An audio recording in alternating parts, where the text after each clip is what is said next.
नमस्कार दोस्तों, ocean network में आपका स्वागत है। हरियाणा में कांग्रेस 10 साल से सत्ता से बाहर है। 2014 में भारतीय जनता पार्टी की सरकार बन गई थी। 2019 में वो फिर रिपीट हो गई थी। अब 2024 में सितंबर-अक्टूबर में आमतौर पर चुनाव होते हैं। इस बार भी अब चुनाव होने वाले हैं, अधिक समय बचा नहीं है। अगस्त में तो हम आ ही गए हैं। 10 साल बाद कांग्रेस हर हाल में हरियाणा में वापसी चाहती है सत्ता में। बीच में महाराष्ट्र में इन्होंने गुल खिलाया था। 2019 में उद्धव ठाकरे को भारतीय जनता पार्टी गठबंधन से तोड़ करके मुख्यमंत्री बनवा दिया था। और उसके बाद वो जो 2-2.5 साल का समय रहा, वो किस तरह की लूट-पाट का समय रहा, जिसमें अनिल देशमुख जो शरद पवार के पार्टी के कोटे से आए थे और गृह मंत्री बने थे, वो जेल गए थे। इसके अलावा नवाब मलिक जेल गए थे। सचिन वाजे जो एक इंस्पेक्टर था, जिसको 100 करोड़ रुपए महीने की वसूली का टारगेट दिया गया था, वो जेल गया था। कई और जेल गए थे। संजय राउत भी 103 दिन तक आर्थर रोड जेल में रह करके आया था। उस पर भी मनी लॉन्ड्रिंग का और दूसरे कदाचार का आरोप लगा था। लेकिन कांग्रेस हरियाणा में वापसी नहीं कर पाई थी। 2019 में महाराष्ट्र में तो इन्होंने खेल कर दिया था, उद्धव ठाकरे को तोड़ करके और शरद पवार की पार्टी के साथ मिल करके सरकार बना ली थी। बाद में वो गिर गई थी। हरियाणा में भारतीय जनता पार्टी की 40 सीटें आई थी 2019 में, और ये कोई बड़ा खेल करने की स्थिति में नहीं थे। ये कुछ करते उससे पहले ही जेजेपी यानी जननायक जनता पार्टी के दुष्यंत चौटाला से बात कर ली गई, उनको शामिल किया गया, डिप्टी चीफ मिनिस्टर बनाया गया और भारतीय जनता पार्टी ने हरियाणा में सरकार बना ली थी। इसको लेकर के एक बड़ा वर्ग है साहब हरियाणा में, जो भारतीय जनता पार्टी से खार खाए हुए है, जो हुड्डा वाली सरकारों को, जो 2004 से 2014 तक रही, उनको याद करता है। क्योंकि खूब मलाई और मिठाई खाने को मिली थी, लाभ के पद हासिल हुए थे और खुलकर खेलने का उस समय मौका मिला था। नौकरियों में भी, दूसरी चीजों में भी खूब चलती थी, जैसे चाहते थे वैसे काम करवाते थे। आज जिस विषय पे मैं बात कर रहा हूं, वो भूपेंद्र सिंह हुड्डा की और हरियाणा के जो दूसरे कांग्रेसी हैं, जिनको लगता है कि हुड्डा तो 2 बार चीफ मिनिस्टर रह चुके, अब उनकी बारी है, उनकी लॉटरी लगनी चाहिए। तो ऐसे लोग भी आजकल बहुत सक्रिय हैं, और सक्रियता की एकमात्र वजह ये है कि साहब ओलंपिक में जो विनेश फोगाट के साथ हुआ, और उसके लिए कोई किसी और की गलती आप तलाश करने की कोशिश करें, उसमें आप कोई षड्यंत्र का एंगल तलाश करें, वो है कि नहीं है, मिलेगा कि नहीं मिलेगा, वो तो छोड़ दीजिए। लेकिन इनको इसे राजनीतिक रंग देना है। विनेश फोगाट के कंधे पर बंदूक रख करके निशाने साधने हैं, और टारगेट कौन है? इस देश के प्रधानमंत्री नरेंद्र मोदी, भारतीय जनता पार्टी। जब से ये घटना हुई है, यानी विनेश फोगाट फाइनल के लिए डिस्क्वालीफाई हुई हैं, वजन अधिक होने की वजह से, अब वो वजन अधिक किसने कर दिया जाकर के, और साइना नेहवाल ने ठीक कहा है अपने एक बयान में कि विनेश फोगाट का ये कोई पहला ओलंपिक नहीं था, तीसरा ओलंपिक था। और तीसरे ओलंपिक में जो खिलाड़ी खेलने के लिए जा रहा हो, उसे सारे नियम, कायदे, कानून, स्थितियां, परिस्थितियां, वेट कैसे लूज करना है, वेट कैसे बढ़ाना है, सब पता है। कैसे तैयारी करनी है गेम की ये भी पता है। इसके बावजूद उसमें किसी षड्यंत्र का एंगल ढूंढना और उस पर राजनीतिक रोटियां सेकना शुरू करना, ये कांग्रेस ही कर सकती है। क्योंकि आजादी और आजादी के समय की तमाम हिंसक घटनाएं, कत्लेआम, खून से रंगा हुआ एक बहुत ही गंदा इतिहास, देश भर में दंगे होते थे, रुकने का नाम नहीं लेते थे, सैकड़ों हजारों लोग मर जाते थे। 1984 का कत्लेआम हुआ सिखों का, ये सब कांग्रेस के समय में हुआ और कांग्रेस की देन मानी जाती है। इस देश में इमरजेंसी भी लगी तो कांग्रेस की वजह से, कांग्रेस की ही तब की प्रधानमंत्री इंदिरा गांधी ने अपनी कुर्सी बचाने के लिए देश पर इमरजेंसी थोपी थी। वही कांग्रेस केंद्र में निरंतरता में तीसरी बार प्रधानमंत्री बने नरेंद्र मोदी को पचा नहीं पा रही है। किसी न किसी बात पर हंगामे का बहाना ढूंढती रहती है और इसी की वजह से उपराष्ट्रपति और राज्यसभा के सभापति जगदीप धनखड़ इतने नाराज हुए बृहस्पतिवार को कि वो कुर्सी ही छोड़ करके चले गए और उन्होंने टीएमसी के डेरेक ओब्रायन और कांग्रेस के नेताओं पर कुर्सी छोड़ने से पहले, सदन छोड़ने से पहले गंभीर आरोप लगाए कि ये लोग, इनके पास मुद्दे खत्म हो गए हैं, ये जेपी नड्डा ने कहा। और धनखड़ साहब ने कहा कि ये रोज सदन में बाधा उत्पन्न करने के लिए, चेयर का अपमान करने के लिए बहाने तलाश करते रहते हैं। इन्होंने सदनों को जैसे ना चलने देने और रोजाना किसी न किसी मुद्दे पर हंगामा करने का संकल्प ले रखा है। विनेश फोगाट का मामला जो ओलंपिक खेलों से जुड़ा हुआ है, ओलंपिक की आयोजन समिति ने उनको डिस्क्वालीफाई किया है। क्यों किया है ये भी बता दिया। खुद विनेश फोगाट और उनके जीजा बजरंग पूनिया ने भी कल ये मान लिया था कि साहब गड़बड़ी हमारे ही स्तर पर हुई है, वजन उतना नहीं होना चाहिए था जितना पाया गया। 52 किलो 700 ग्राम फाइट से पहले था, जिसको रात भर में इन्होंने अभ्यास करके, पसीना बहा करके, बाल कटवा करके, नाखून कटवा करके, कपड़े छोटे करके वो 50 किलो पर लाने की हर संभव कोशिश की, फिर भी वो 50 किलो 100 ग्राम रह गया और वो फाइनल के लिए डिस्क्वालीफाई हो गई। प्रधानमंत्री नरेंद्र मोदी ने भी मैसेज किया और कहा कि पूरा देश दुखी है, वो व्यक्तिगत रूप से दुखी हैं और जो मनोदशा विनेश फोगाट की होगी उसका भी उनको एहसास है। इसके बावजूद अगर राजनीतिक स्कोर करने के लिए और हरियाणा में किसी भी कीमत पर वापसी करने के लिए किसी भी हद तक कांग्रेस अगर जा रही है, तो आप अंदाजा लगाइए कि इनकी कुंठा, इनकी हताशा, इनकी बौखलाहट का स्तर क्या है। इस विषय पर आने से पहले मैं आपको एक और फोटो दिखाता हूं। इस ओलंपिक में ही 2 मेडल जीतने वाली और इतिहास रचने वाली झज्जर जिले की, हरियाणा की ही जो निशानेबाज है, शूटर है, मनु भाकर, वो स्वदेश लौटी। हवाई अड्डे से ही कांग्रेस के कुछ नेता उसको ले गए सीधे 10 जनपद और सोनिया गांधी से उसकी मुलाकात भी कराई और सोनिया गांधी के साथ उसकी फोटो भी खींची गई। उनको फोटो को जारी किया गया। आप अंदाजा लगा सकते हैं इनके डेस्परेशन की।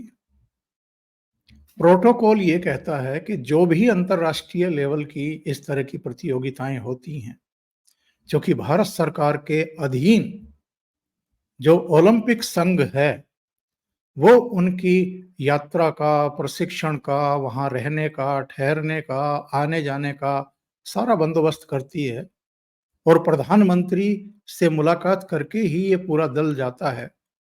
तो एक प्रोटोकॉल ये रहा है, एक परंपरा ये रही है कि जब भी कोई अचीवमेंट करके खिलाड़ी लौटता है तो वो प्रधानमंत्री आवास पर तब जाता है जब प्रधानमंत्री उनके लिए समय तय करते हैं और वो पूरा दल जो है उनके यहाँ जाता है, अचीवर भी जिन्होंने मेडल जीते हैं और जो दल का हिस्सा रहे वो भी। प्रधानमंत्री की तरफ से एक औपचारिक या तो डिनर या लंच या हाई टी उनके लिए रखी जाती है। प्रधानमंत्री भी कुछ बोलते हैं और जो खिलाड़ी जो अचीवर रहे हैं उनके या जो अचीवमेंट के पास जाकर के ठिठक जाते हैं, मेडल से वंचित रह जाते हैं, उनके विचार जानते हैं। ये परंपरा, ये रवायत रही है और ये प्रोटोकॉल रहा है। लेकिन कांग्रेस जो हरियाणा में किसी भी कीमत पर वापसी चाहती है सत्ता में, वो किस कदर बौखला गई है, किस कदर तमाम परंपराओं को ताक पर रखने पर आमादा है कि मनु भाकर, ठीक है, मनु भाकर के परिवार की विचारधारा हो सकती है कि भारतीय जनता पार्टी की जो आइडियोलॉजी है उससे मेल ना खाती हो सकता है इनके पिताजी, माताजी, इनके परिवार का जो बैकग्राउंड है वो कांग्रेस का रहा हो। लेकिन जब आप अंतर्राष्ट्रीय लेवल पर परफॉर्मेंस कर रहे होते हैं और अचीवमेंट आपने प्राप्त किए हों, तब जो प्रोटोकॉल हैं उनका पालन किया जाना चाहिए था, नहीं किया गया। और मनु भाकर भी जो मैनेज किया गया कि उनको सोनिया गांधी से मिलवाया जाए, उनके फोटो जारी कर दिए जाएं प्रधानमंत्री से मिलने से पहले ही, वो उनके उस चक्रव्यूह में, उस जाल में फंस गई और वो 10 जनपद चली गई और जाकर के सोनिया गांधी से मुलाकात भी कराई। चलिए, हो गया, आपने अपने मन की कर ली और आपने जिनको आप मैसेज भेजना चाहते थे उनको मैसेज भेज दिया। शायद एक मैसेज ये भी भेजना चाहती होगी कांग्रेस और कांग्रेस के रणनीतिकार कि देखिए साहब, 2-2 मेडल जीत करके इतिहास रचने वाली एक खिलाड़ी प्रधानमंत्री से ज्यादा महत्व कांग्रेस की नेता सोनिया गांधी को देती हैं। यानी सोनिया गांधी का कद प्रधानमंत्री से बड़ा कर दो। क्या कहेंगे कांग्रेस की इस सोच पर? और विनेश फोगाट हों, बजरंग पूनिया हों, दूसरे लोग हों जो जानकार हैं वो हों, उनके जिस तरह के बयान आए हैं उससे बिल्कुल स्पष्ट है कि विनेश फोगाट ने गलतियां की हैं और गलतियों पर गलतियां की हैं। जैसे उसका जो ओरिजिनल वेट है वो 56-57 किलो है। पहले वो 53 किलोग्राम भार वर्ग में खेलती थी। इस बार जब ट्रायल हुए तो अंतिम पंघाल जो खिलाड़ी है उसने ट्रायल में विनेश फोगाट को पटकी दे दी और ओलंपिक खेलों के लिए क्वालिफाई कर लिया 53 केजी भार वर्ग में। अब विनेश फोगाट के सामने संकट ये खड़ा हो गया, पहले तो ये ट्रायल ही नहीं देना चाहती थी, प्रेस में भी इनके बयान आए थे कि हम तो सीधे ओलंपिक जाएंगे, हम कोई ट्रायल नहीं देंगे। लेकिन जब प्रेशर बिल्डअप हो गया ट्रायल देना पड़ा। ट्रायल में अंतिम पंघाल जो इनकी बहुत जूनियर है उन्होंने इनको पटक दिया तो वो कोटा उनको मिल गया 53 केजी में। अब इनके सामने इसके अलावा कोई चारा नहीं था कि ये 50 किलोग्राम में जाएं। 50 किलोग्राम में भी किसी और का हक मार करके ये ओलंपिक खेलने के लिए गई थी और जो ऑलरेडी 56-57 किलो की हो उसके लिए 53 केजी भार वर्ग में खेलना फिर भी थोड़ा सा आसान रहता है कि 4 किलो वजन आप घटा लीजिए। लेकिन 50 किलो भार वर्ग में खेलना मतलब 7 किलो वजन आपको किसी भी तरीके से घटा करके उसको मेंटेन करना है, जो शरीर आपका अलाउ नहीं करता है। तो ये खतरों के खिलाड़ी कौन बना था? विनेश फोगाट खुद। और वही कांड हो गया जिसकी आशंका थी। अब ये जिस तरह की डर्टी पॉलिटिक्स कर रहे हैं, निचले स्तर की राजनीति कर रहे हैं और प्रधानमंत्री को लपेटने की कोशिश कर रहे हैं, उसमें षड्यंत्र ढूंढ रहे हैं, इससे बुरे हालात किसी पॉलिटिकल पार्टी के हो नहीं सकते हैं कि आप इतने डेस्परेट हैं कि कुतर्कों पर उतर आए हैं और जो सामान्य सी घटना सबको दिखाई दे रही है, समझ में आ रही है कि क्या हुआ है, उसमें भी आप तमाम एंगल और साजिश और उसका नैरेटिव और सारा कुछ जो है उसको आगे बढ़ाने की कोशिश कर रहे हैं। इससे बुरी बात क्या हो सकती है कि 2 बार हरियाणा में चीफ मिनिस्टर रहे 2004 से 2014 के बीच में भूपेंद्र सिंह हुड्डा। वो कहते हैं कि साहब हमारी ताकत इतनी नहीं है, एक राज्यसभा की सीट खाली हुई है हरियाणा में, अगर हमारी ताकत उतनी होती तो हम विनेश फोगाट को राज्यसभा में भेज देते। मतलब यहां भी पॉलिटिक्स कर रहे हैं। तो इनको एक्चुअल में जवाब दिया गीता बबीता के पिता महावीर फोगाट ने, जो विनेश फोगाट के चाचा हैं या ताऊ हैं। उन्होंने भूपेंद्र सिंह हुड्डा को आड़े हाथों लिया है और क्या कहा है, मैं आपको जरा ऑडियो सुनवा देता हूं, आप जरा सुन लीजिए। देखिए, जो भूपेंद्र हुड्डा ने जो कहा है, मैं आपको बताऊं 2010 में जो हरियाणा में हुड्डा सरकार थी, उस टाइम अपने इंडिया में जो है कॉमनवेल्थ गेम हुए थे दिल्ली में, तो उस टाइम गीता ने जो पहली महिला रेसलर थी जिन्हें कॉमनवेल्थ में गोल्ड मेडल लिया और सिल्वर मेडल जो बबीता ने लिया। तो हरियाणा सरकार की जो खेल नीति थी उसमें जो है गीता और बबीता दोनों डीएसपी लगनी थी, लेकिन हुड्डा साहब ने दोनों जो है डीएसपी नहीं लगाई। उसके बाद में जब मैंने कोर्ट का सहारा लेना पड़ा, बबीता को जो सब इंस्पेक्टर गीता को इंस्पेक्टर लगाया। फिर मैं कोर्ट में गया, जो कोर्ट ने संज्ञान लिया। जब जो गीता को डीएसपी जो कोर्ट से डीएसपी पद मिला था, आज हुड्डा साहब कहते हैं जो राज्यसभा में भेजना चाहिए, तो गीता को उस टाइम क्यों नहीं राज्यसभा में भेजा? जो चर्चा थी था इंडिया में, उसका भी नाम था। उस टाइम गीता को राज्यसभा में भेजता, जबकि राज्यसभा में भेजने की बजाय आज वो कहते हैं वो विनेश को जो वहाँ जो राज्यसभा भेजना चाहिए। ये हुड्डा साहब के मुंह से ये अच्छी बात नहीं लगती। बिल्कुल राजनीति स्टैंड है। अगर राजनीति स्टैंड नहीं होता, अगर हुड्डा सच्चा होता तो मेरी दोनों बेटी उस टाइम देश में लगनी थी। और जो सबसे पहले जो और लगे उनसे पहले इनका नंबर था, और ये नहीं लगाई। देखिए, महावीर फोगाट गीता और बबीता के पिता। आमिर खान ने बाद में इन दोनों के अचीवमेंट पर वो दंगल फिल्म बनाई थी। भूपेंद्र सिंह हुड्डा को एक तरीके से इन्होंने निवस्त्र कर दिया कि 2010 में तो आप चीफ मिनिस्टर थे, तब गीता बबीता में से किसी को राज्यसभा में क्यों नहीं भेज दिया? बाकी तो छोड़ दीजिए, उनको डीएसपी लगाना था खेल नीति के अनुसार, उनको डीएसपी भी नहीं दिया था। एक ने गोल्ड जीता था, एक ने सिल्वर जीता था। और पता है क्यों नहीं डीएसपी लगाया था? क्योंकि उस समय महावीर फोगाट का परिवार ओम प्रकाश चौटाला की पार्टी के नजदीक था। संभवतः इनकी जो माताजी थी वो ग्राम प्रधान थी या सरपंच थी आईएनएलडी की। तो भूपेंद्र सिंह हुड्डा किस तरह की राजनीति करते हैं इससे पता चलता है। और सदन में जो कुछ हुआ है, धनखड़ साहब जो आज बरसे हैं टीएमसी के डेरेक ओब्रायन पर, क्योंकि डेरेक ओब्रायन लगातार आसन को, सभापति को टारगेट कर रहे थे, गलत तरीके से बोल रहे थे। और मल्लिका अर्जुन खड़गे खड़े हो गए। उन्होंने कहा कि साहब विनेश फोगाट के साथ जो कुछ हुआ है, इस पूरे षड्यंत्र के पीछे कौन है, हम इस पर चर्चा करना चाहते हैं सदन में।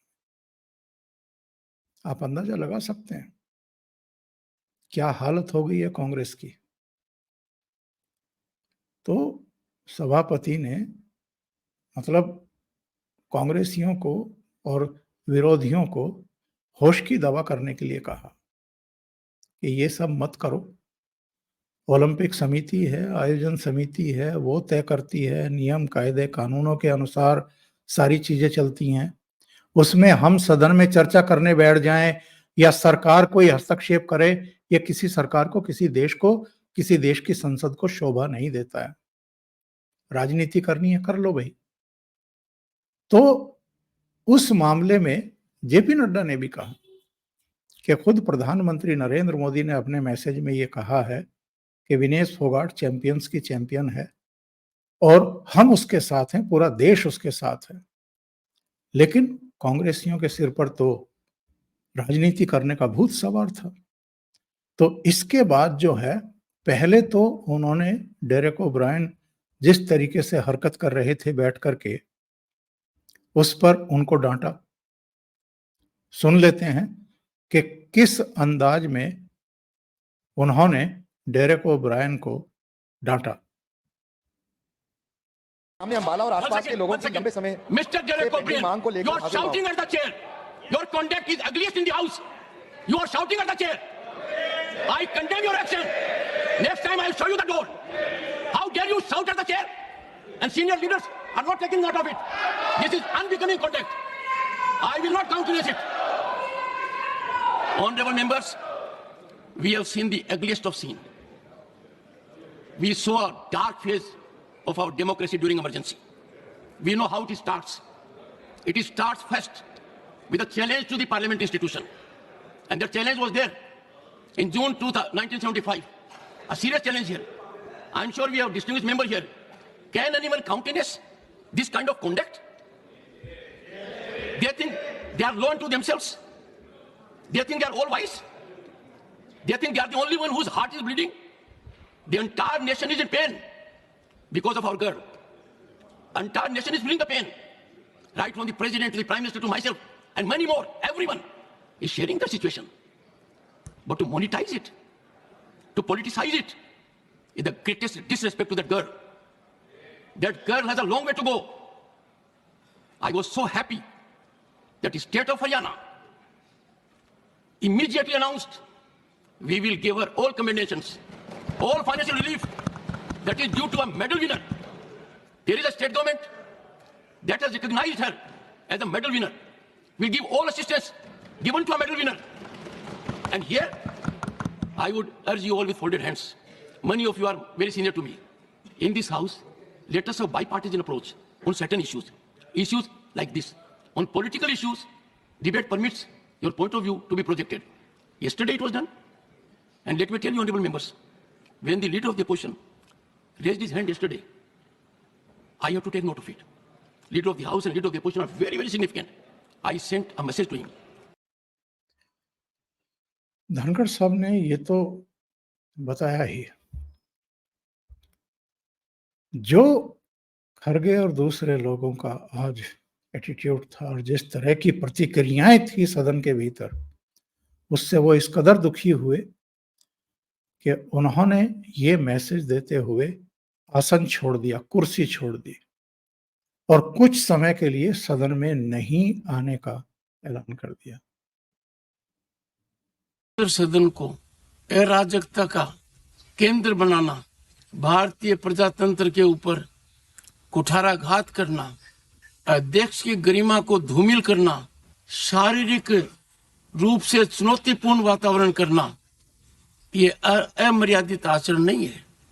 ये हर सीमा को लांघित करने वाला आचरण है। ये सदन इस समय देश की रूलिंग पार्टी के अध्यक्ष को यहाँ सदन के नेता के रूप में देख रही है। यह सदन इस समय प्रतिपक्ष दल के राष्ट्रीय अध्यक्ष का भी उपस्थितियां देख रही है, प्रतिपक्ष के नेता के रूप में। कांग्रेस पार्टी की वरिष्ठतम नेता भी इस सदन के सदस्य हैं। जो मैं हाल के दिनों में देख रहा हूं और जिस तरीके से चुनौती शब्दों से, पत्र के द्वारा, अखबार के माध्यम के द्वारा, एक प्रमुख अखबार, नाम नहीं लेना चाहता, कितनी गलत टिप्पणी की है मैंने देखा है। मेरे को ये चुनौती नहीं दी जा रही है, ये चुनौती सभापति के पद को दी जा रही है। ये चुनौती इसलिए दी जा रही है कि जो व्यक्ति इस पद पर बैठा है वो इसके लायक नहीं है, ऐसा ये सोचते हैं। मुझे हाउस का समर्थन जितना चाहिए उतना नहीं मिला है। मैंने प्रयास में कोई कमी नहीं की। Don't laugh at it mister Jairam. No, मैंने, सुनिए, don't make any of it. No, don't make it. सुनिए प्लीज। माननीय सदस्यगण, माननीय सदस्य, I know your habit. 1 second. माननीय सदस्यगण, अब मेरे पास एक ही विकल्प है।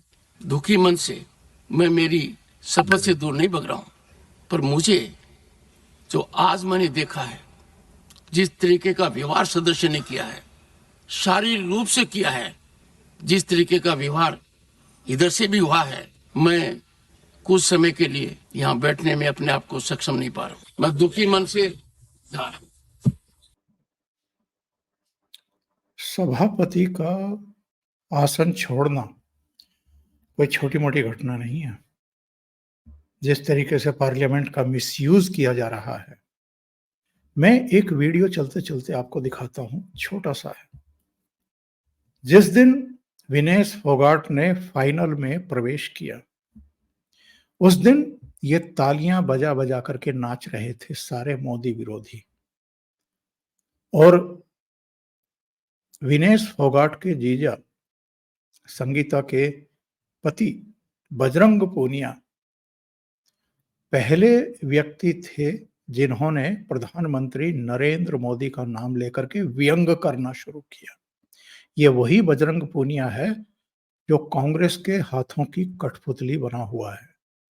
जंतर मंतर का आंदोलन रहा हो, पार्लियामेंट के बाहर का तमाशा रहा हो, या जितनी बयानबाजी, जितनी भाषणबाजी जंतर मंतर पर बुला करके की गई हो, वामपंथी नेताओं की, सत्यपाल मलिक की, भूपेंद्र हुड्डा, दीपेंद्र हुड्डा, रणदीप सुरजेवाला, चौधरी बीरेंद्र सिंह, अरविंद केजरीवाल, सब ने वहां जाकर के राजनीति की और मोदी के खिलाफ जो है भाषणबाजी करके एक माहौल, एक नैरेटिव बनाने की कोशिश की थी।